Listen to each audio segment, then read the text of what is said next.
Gubernur Papua nonaktif Lukas NMB kembali menjalani sidang dengan agenda pemeriksaan terdakwa Rabu 6 September 2023 di Pengadilan Tindak Pidana Korupsi Jakarta.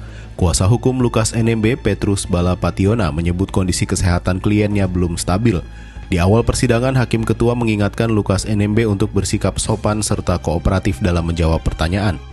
Majelis Hakim pasti akan menilai tindakan saudara, sikap saudara selama pemeriksaan dari awal sampai akhir, dan itu ada konsekuensi hukum semuanya.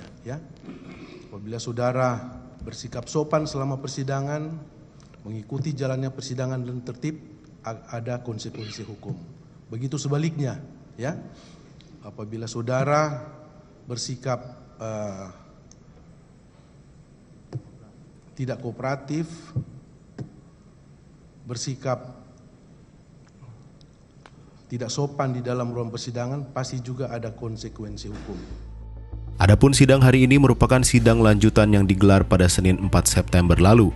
Sidang pada Senin lalu sempat tertunda lantaran Lukas NMB mengamuk di dalam persidangan sehingga membuat kondisi tekanan darah Lukas meningkat.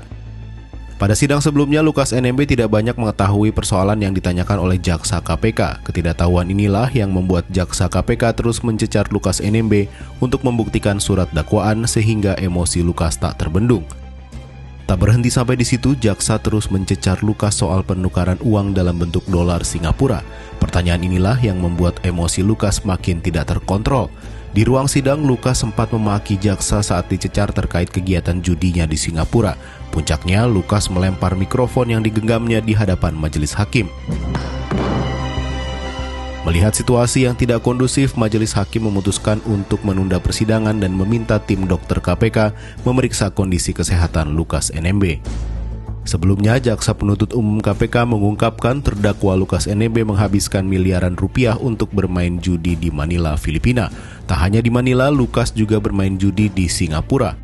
Aliran uang untuk judi di Manila tersebut tertuang dalam berita acara pemeriksaan Domi Yamamoto, penyedia jasa money changer, yang dibacakan Jaksa KPK pada sidang lanjutan pemeriksaan saksi kasus dugaan suap dan gratifikasi Lukas NMB di Pengadilan Tindak Pidana Korupsi Jakarta Rabu 9 Agustus 2023.